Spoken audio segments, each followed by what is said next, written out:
오늘 저는 창세기 37장 1절부터 11절 말씀을 가지고 정답만 가지고 살려는 어리석음에서 벗어나자 하는 말씀의 은혜를 함께 나누기를 원합니다. 작년에 숙명여고 쌍둥이 자매 시험지 부정 유출 사건이 일어났습니다. 사회는 큰 충격에 휩싸였고 그 문제는 결국 검찰에서 조사에 나섰고 그리고 아버지와 쌍둥이를 온 국민들이 질타하는 가운데 부정사건을 파헤치는 그런 부끄러운 모습을 보았습니다.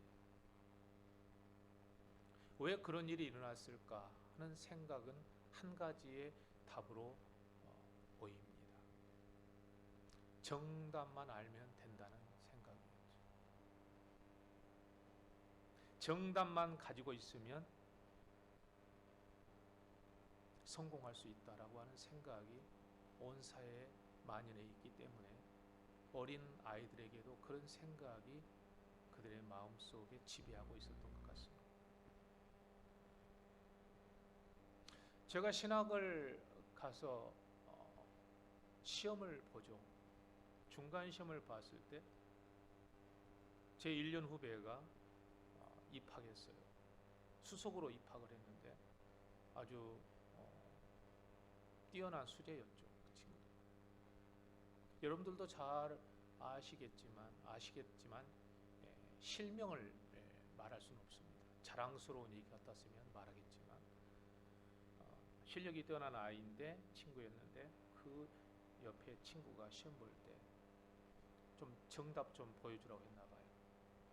그랬더니 마음씨 좋은 이 친구가 시험지 답안지를 통째로 보여주었다가 시험지 감독관에게 걸려서 그날로 퇴학을 당했어요. 목사가 되겠다고 신학교 왔는데 부정 사건에 휘말리자 보여준 사람도 그리고 그것을 컨닝한 사람도 다 퇴학을 당했어요.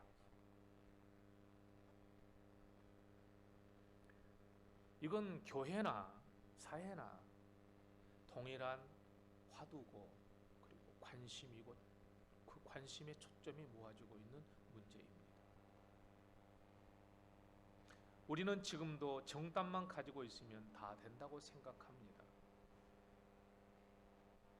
그래서 문제를 풀어가는 과정보다는 정답을 알아가는 부정적인 방법으로라도 정답을 알기만 하면 좋겠다는 생각을 우리는 합니다. 그것이 비단 시험의 문제가 아니라 우리 인생 문제에서도 마찬가지입니다. 오늘 우리가 봉독한 창세기 37장의 말씀은 요셉이라고 하는 사람이 주인공입니다. 야곱의 11번째 아들.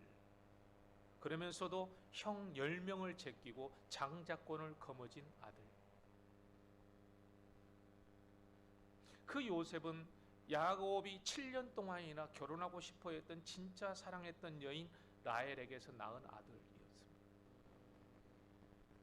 라헬은 둘째 아들 베냐민을 낳다가 산고를 겪고 이겨내지 못하고 결국 사망하고 말았죠. 그래서인지 야곱은 특별하게 요셉을 더 사랑했던 것 같아요. 그래서 그를 위해서 채색 옷을 지어 입혔다. 3절에 그랬습니다.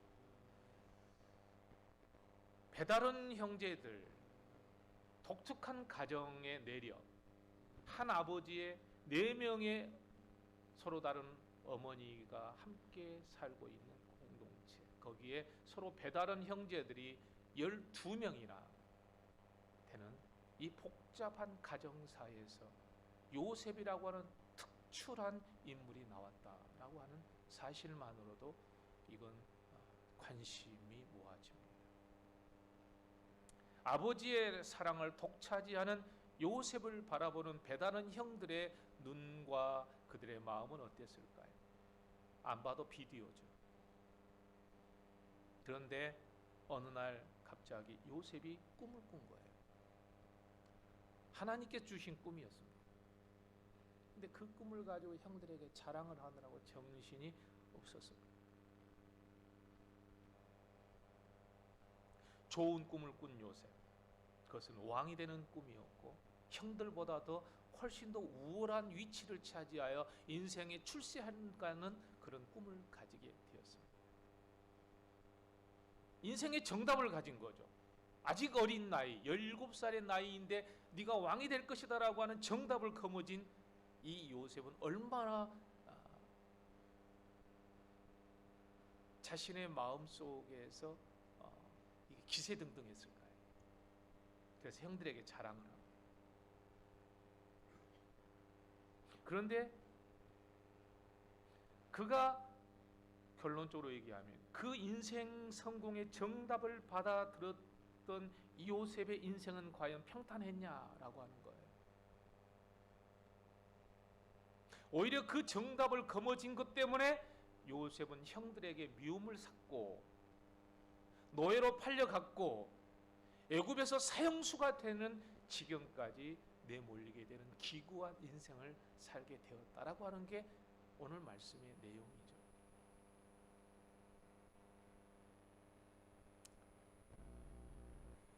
우리들도 요셉을 말할 때마다 가장 먼저 떠오르는 것이 꿈이죠. 그 꿈은 정답입니다. 길몽을 꾸었다.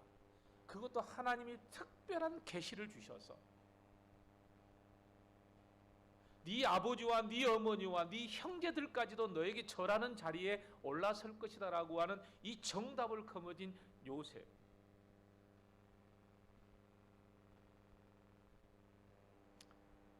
요셉의 그 트레이드 마크는 바로 꿈이고 비전이었습니다. 정답을 가지고 있었다. 날 때부터 그는 출세의 길이 환하게 열려있는 사람으로 보였습니다. 그래서 우리들도 이 37장의 말씀을 묵상할 때마다 나도 요셉처럼 하나님께서 대박의 꿈 하나 주어서 인생 대박 좀 났으면 좋겠다 생각을 합니다. 이는 요셉을 떠올리며 동시에 세속적인 성공을 떠올리기 때문이죠. 그런데 여러분, 이 성경 말씀은 결코 그렇게 해석해서는 안 되는 말씀인 것을 알아야 되는데 우리 선대 목사님들이 이 성경 말씀의 본문을 잘못 해석해 주었기 때문에 그런 것이죠. 신학이 잘못되면 신앙이 잘못됩니다. 신앙이 잘못되면 신앙 생활이 잘못됩니다. 그래서 신학은 중요합니다. 냅다 하나님 앞에 복만 달라고 구하는 신앙은 결국 정답만 구하는 신앙이죠. 그러나 요셉의 인생 스토리는 하나님을 잘 믿어서 부자가 되고 성공했다고 하는 해피엔딩의 이야기가 아닙니다. 우리가 성경에 나오는 위대한 인물들의 이야기를 읽을 때는 그들이 하나님을 위해서 무엇을 해서 성공했다더라라는 데 관심을 가져서는 안 됩니다. 오히려 그 반대로 하나님께서 그들에게 무엇을 행하셨다라고 하는데 관심을 가져야 한다는 것입니다. 오늘 우리가 이 말씀을 통해서 꼭 붙잡아야 될 것은 요셉이 하나님을 위해서 어떻게 했는데 성공했지가 아니에요. 하나님이 요셉에게 어떻게 행하셨지라고 하는데 관심을 가져야 한다는 것이죠. 한번 따라서 합시다. 하나님의 말씀은 정답이 아니라 과제입니다. 아멘. 하나님께서 요셉에게 꿈을 주신 것은 정답을 주셨다고 착각하지 않아야 합니다. 하나님께서 요셉에게 꿈을 주신 것은 정답이 아니라 문제를 주신 거예요. 하나님께서 축복을 주신 것은 정답이 아니에요. 그 축복이라고 하는 것을 가지고 어떻게 살아야 될 것인가에 대한 문제이죠. 하나님께서 우리에게 믿음을 주신 것, 하나님께서 우리에게 구원을 주신 것은 정답이라고 생각해서는 안 됩니다. 정답만 알면 더 이상 문제를 풀을 필요가 없기 때문이죠. 우리는 구원받은 줄 믿습니다. 그건 분명히 정답인 것은 사실이지만 이것을 정답이라고 생각하고 아무것도 하지 않고 풀려고 하지도 않는 이 정답만 가지고 마치 컨닝하듯 인생을 살아버리면 우리의 신앙은 헛것이 되고 맙니다. 구원은 정답이 아니라 문제입니다. 이 정답을 어떻게 풀어야 정답에 도달할 것인가예요.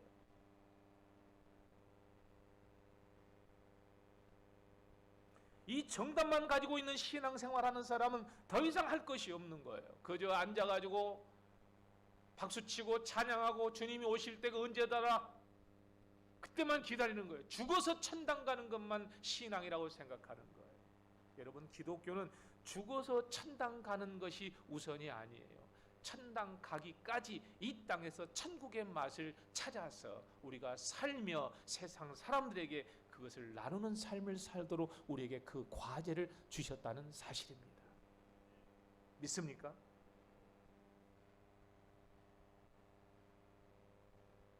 우리의 신앙이 얼마나 맛있는지, 우리의 신앙이 얼마나 행복한지, 우리가 가지고 있는 이 신앙의 비전이 얼마나 위대한 것인지를 오늘 우리를 통해서 주님은 보여주기를 원하셨어요.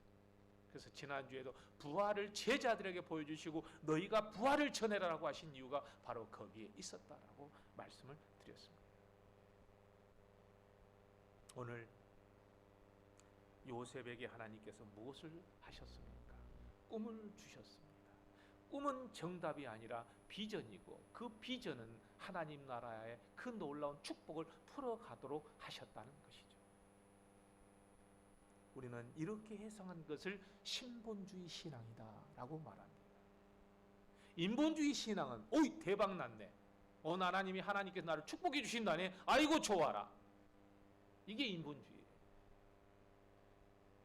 어떻게 해서 요셉은 대박이 났지? 나도 그렇게 따라해 볼까? 내 목표는, 내 목적은 부자가 되는 거야. 출세하는 거야. 이게 인본주의 신앙이에요. 신본주의 신앙은 하나님께서 요셉에게 어떤 꿈을 주셨는데 요셉은 그렇게 살았을까지요. 인본주의 신앙은 철저하게 자기에게 초점이 맞춰져 있고 하나님은 그저 도구에 불과합니다. 그러나 신본주의 신앙은 철저하게 하나님에게 초점이 맞춰져 있고 나는 하나님에게 쓰임받는 도구입니다. 왜 하나님이 나에게 이런 건강을 주셨을까?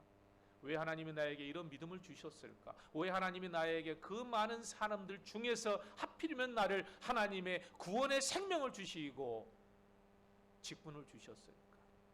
왜 하나님이 나에게 이런 놀라운 자질을 주셨을까? 왜 하나님이 나에게 사업을 성공하게 하셨을까?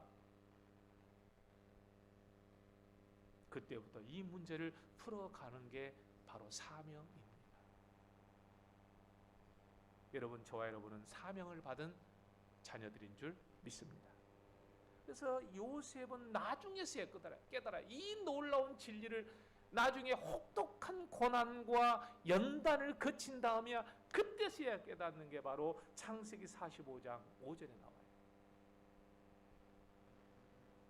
창세기 45장 5절 한번 여러분 찾아보면 좋겠어요.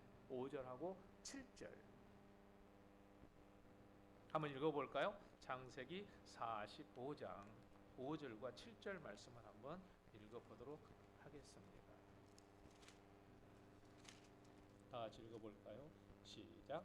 당신들이 나를 이곳에 팔았다고 해서 근심하지 마소서. 한탄하지 마소서. 하나님이 생명을 구원하시려고 나를 당신들보다 먼저 보내셨나이다.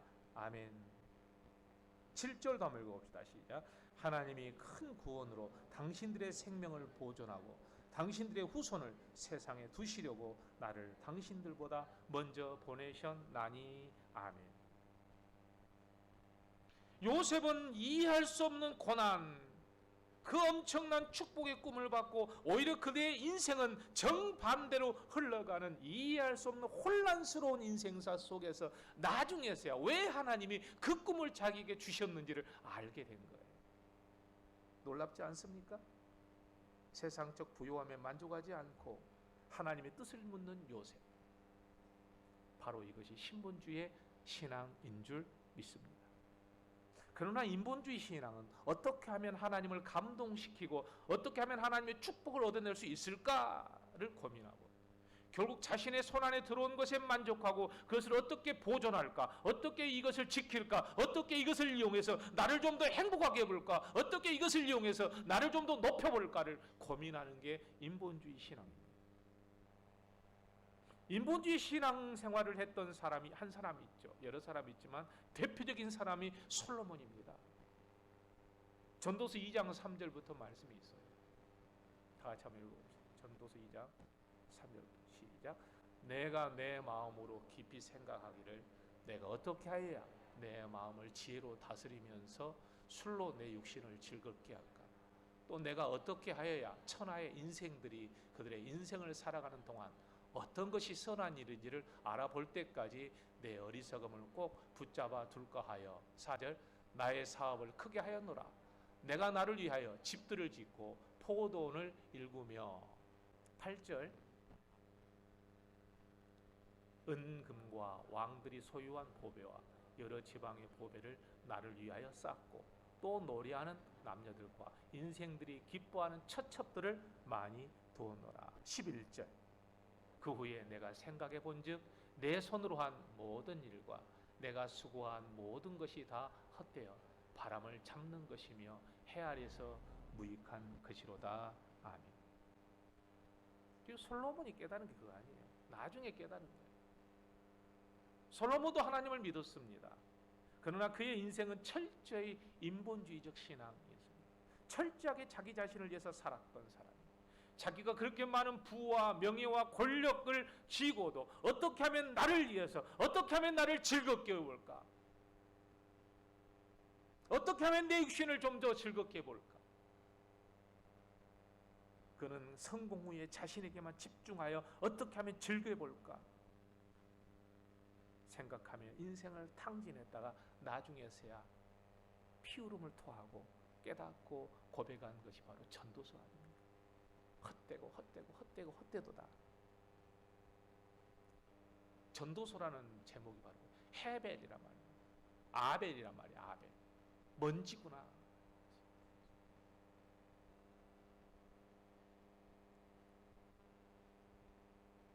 야곱도 그런 대표적인 사람이죠. 야곱.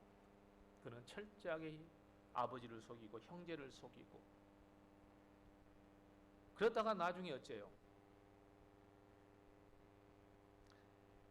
성공했지만 그는 결코 행복한 사람이 되지는 못했습니다. 야복강가에서 오늘 순모임이 이 내용입니다. 홀로 남았던.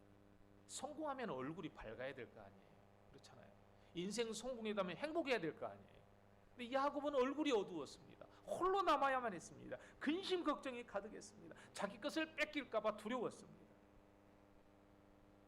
돈과 성공의 고지에는 올랐지만 그 주변에는 아무도 남아있지 않고 홀로 남게 되었습니다.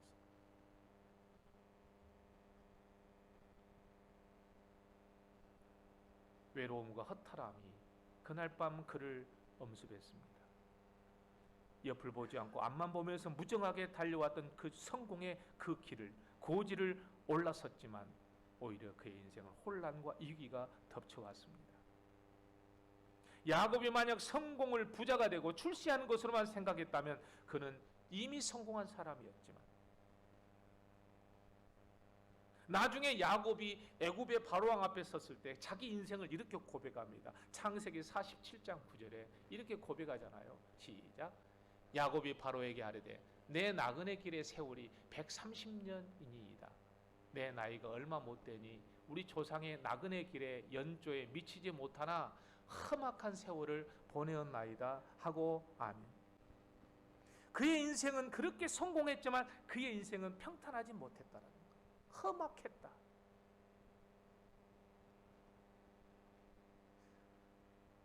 험했다라고 하는 것은 남에게 악했다는 말이고, 그렇죠? 험했다는 말은 내 입장에서는 험했다는 뜻이고, 악했다는 말은 남에게 악했다는 얘기잖아요. 그 성공과 출세를 거머쥐기 위해서 나에게는 험하게 대했고 남에게는 악하게 대해서 인생을 그렇게 험악하게 살았다. 그래서 인생 오래 살았으나 130년을 살았으나 결코 자랑할 인생은 못 된다라는 고백이죠.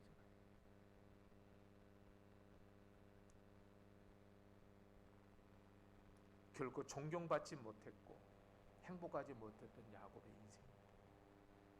지나치게 자기 개인의 이주로 살아왔던 인본주의 신앙의 말로입니다. 우리가 잘 아는 스티븐 잡스라고는 유명한 IT계의 성공 신화였던 이 스티븐 잡스는 일 중독자였습니다. 그래서 어떤 사람은 그의 이름을 잡스라고 불렀기 때문에 일 중독자가 되었다라고 우스갯소리도 한다고 합니다. 지금도 그가 세운 애플은 세계 최고의 IT 기업입니다. 그러나 스티브 잡스는 과연 행복했을까? 그는 불행했다고 합니다.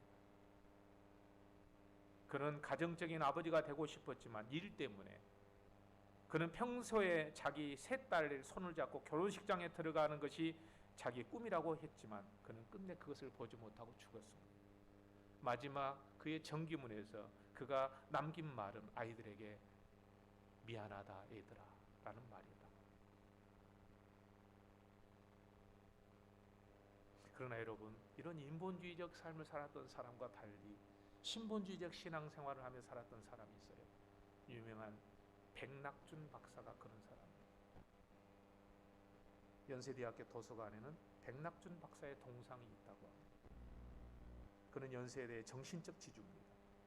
그의 아버지는 시각장애인 곧 맹인이었대요. 백자, 사자, 경자를 쓰는 백사경시. 이 사람은 무속인이었고 무당이어서 점으로 생계를 꾸려가는 점쟁이였다고 합니다. 얼마나 용했던지, 용하다는 소문이 난 이 백사경시 사주집은 문전성시를 이루어 재산을 많이 모았고 그 돈으로 첩까지 얻었다고 합니다. 어느 날 거리에서 전도인이 백 씨에게 예수님을 전했대요. 당신 죽은 후에는 영원히 어디로 간다고 생각합니까? 당신 후손이 거짓말로 점을 쳐서 돈을 벌고 첩까지 두는 일로 저주를 받으면 어떻게 하겠습니까? 그러니 당장 예수를 믿으시오. 전도인은 백씨 주머니에다 전도지를 넣었습니다. 이 백사경 씨는 이 미친 작자라고 소리 지르지만 눈이 안 보이니까 몰래 주머니에다가 전도지 넣은 것을 몰랐던 거예요. 그날 이후에 이 말을 들었던 백 씨는 잠을 이루지 못했대요. 자식 멸망받을지 그만하고 예수 믿고 천당 가시오라는 이 말이 자꾸만 귓가에 맴돌았대요. 급기야는 병들어 누웠습니다. 병상에서 자기 아내가 읽어주는 전도지에 성령께서 마음을 열어주셨고 끝내 이 백 씨는 교회에 와서 죄를 자복하고 예수를 믿기로 작정합니다. 그동안 모았던 모든 돈을 교회에다 헌금해서 교회당을 건축하게 합니다. 다 헌금해버리니까 당장 먹고 살 생계가 걱정되는 거예요.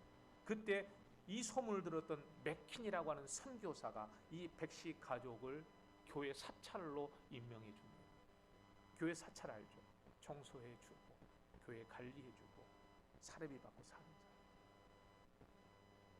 아들이 백낙준이었습니다. 이 아들 백낙준에게는 영어를 가르치고 영창중학교에 입학시켜서 공부를 하게 했습니다.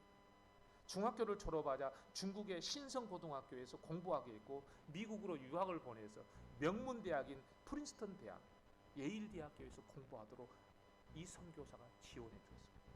나중에 철학 박사학위를 받고 연세대 초대 청장으로 임명받았고 나중에는 문교부 장관까지 지냅니다. 점쟁이의 아버지 백사경 씨,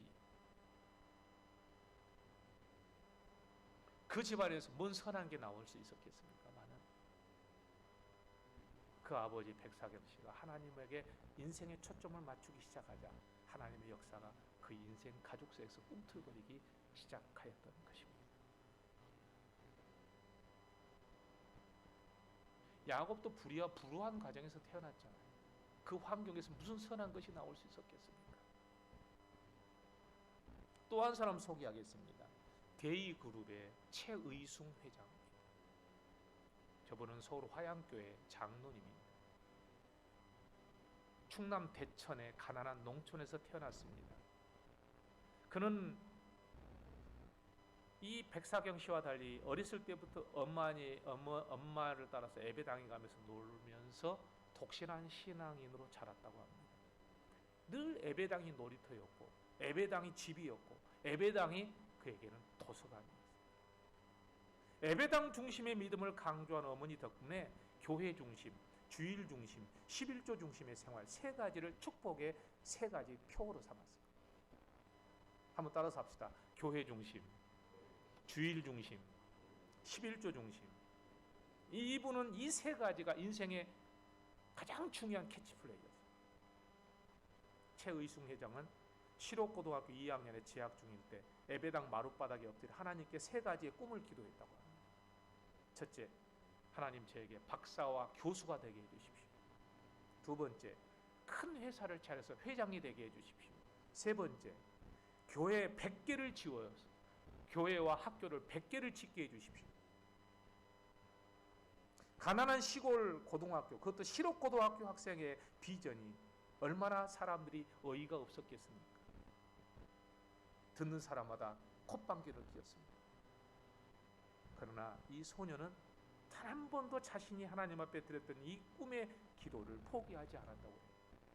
매일 세 가지 제목을 놓고 기도했습니다. 그 결과 이 최의승은 전액 장학금으로 건국대학교에 수석 입학하고 수석 졸업했고, 그가 성장하면서 기도도 성장했고, 그렇게 어린아이와 떴던 기도 제목이 점점 추상화 같은 제목이 점점 정묘하게 정물화를 그린 것처럼 구체적이 되어갔습니다. 삼성에서 입사했지만 대우에서 41살에 사장으로 스카웃될 정도로 유능한 사람이 되었고, 나중에 공부해서 경제학 박사학위를 받아서 교수까지 됐습니다. 그는 두 개의 꿈을 이루었고, 현재는 100개의 교회와 학교를 전 세계에 세우기 위해서 재단을 세워놓고, 명절 때는 휴가를 반납하고 전국을 다니고 세계를 다니면서 교회를 세우고 있다고 합니다. 그는 80이 넘은 나이에도 불구하고 지금도 그 꿈 많은 청년처럼 매일 새벽마다 이 기도가 이루어지기를 기도하고 있다.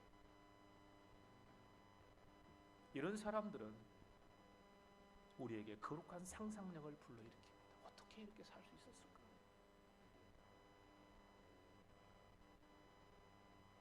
정답만 가지고 살 수만 있었다면, 돈 많이 번 부자 됐으면 편하게 살 수 있었을 텐데, 굳이 새벽마다 나가서 기도하는 이유는 뭘까? 굳이 전 세계를 다니면서 자기 돈을 바쳐가면서 그렇게 학교를 세우는 이유는 뭘까? 그게 바로 뭐예요? 정답만 가지고 인생을 사는 게 아니라 하나님 주신 정답으로 풀어가는 삶을 살도록 하나님께 부름받았다는 사명감 때문입니다.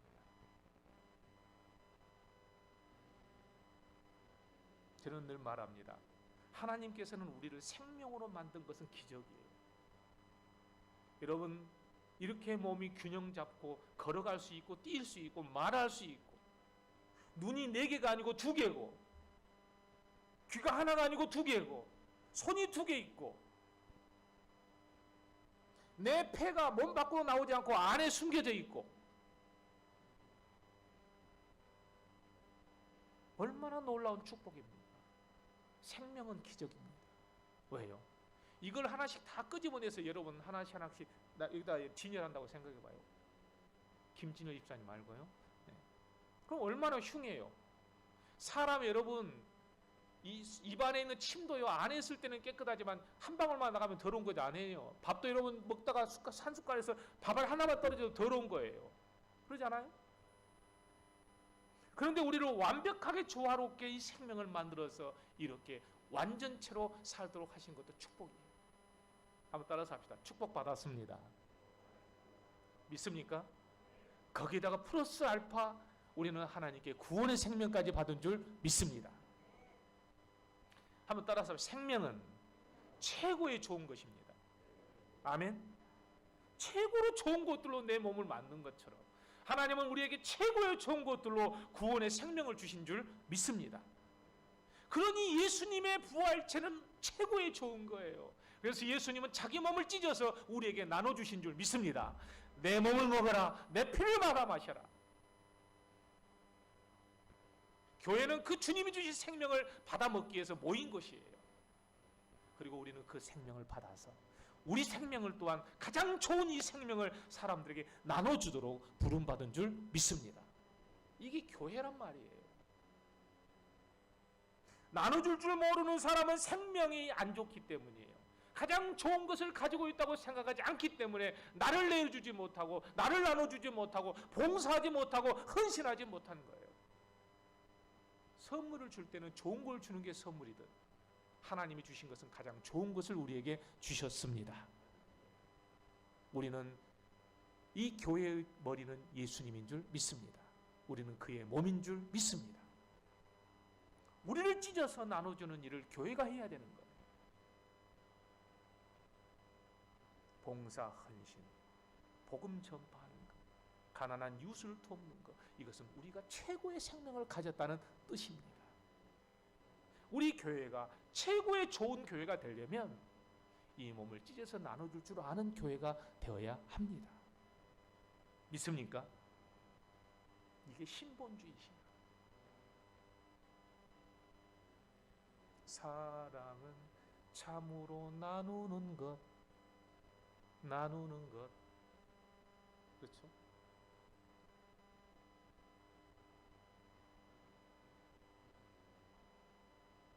기적 같은 성공 이야기가 우리를 판타지로 몰아가지만 요셉은 결코 성공과 출세의 판타지에 머물지 않고 그 좋은 것을 하나님의 뜻을 따라서 풀어가는 지혜로운 삶을 살았다라고 하는 것입니다. 시간이 다가버렸습니다. 우리는 최고의 생명을 하나님께 선물 받은 줄 믿습니다. 이걸 자랑하고 내주는 게 바로 교회입니다. 예수님의 부활체를 와서 만져봐라. 얼마나 자신감이 있습니까? 이 상처가 났어도, 여전히 못자국은 있어도, 여전히 피를 흘려도 예수님은 이 생명의 피가 우리를 죄사하게 하시고 그 살이 우리를 영생을 하게 하시는 축복의 몸이었던 것이죠. 교회는 바로 이런 곳이어야 되지 않겠습니까?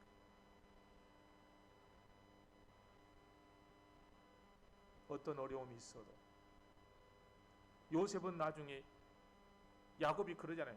창세기 49장 24절에 한번 다 같이 읽어봅시다. 다 같이 읽어봅시다. 시작. 요셉의 활은 도리어 굳세며 그의 팔은 힘이 있으니 이는 야곱의 전능자 이스라엘의 반석인 목자의 손을 힘입음이라. 아멘. 거기까지 갑시다. 요셉의 활은 도리어 굳셌다.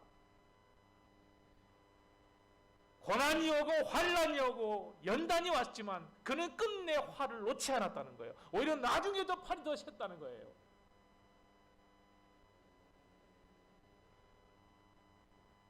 우리는 구원받았다고 자랑하지만 마치 정답지를 들고 자랑하는 사람처럼 철부지 신앙인처럼 살아갑니다. 내 앞에 놓인 이 문제를 정답을 알고 있으면 이 문제를 풀어가는 기쁨이 있어야 될 거 아니에요. 수학 문제 풀 때 정답 알면 그 풀어가는 과정이 얼마나 재밌는지 모릅니다. 몰라서 힘들지. 사랑하는 성도 여러분, 앞으로 요셉에 대한 말씀을 함께 들으면서 우리 교회가 변해갔으면 좋겠습니다. 우리 교회가 도리어 굳세 갔으면 좋겠습니다. 우리 교회가 최고의 생명을 자랑하는 교회가 되기를 주의 이름으로 축복합니다. 아멘. 기도하십시오.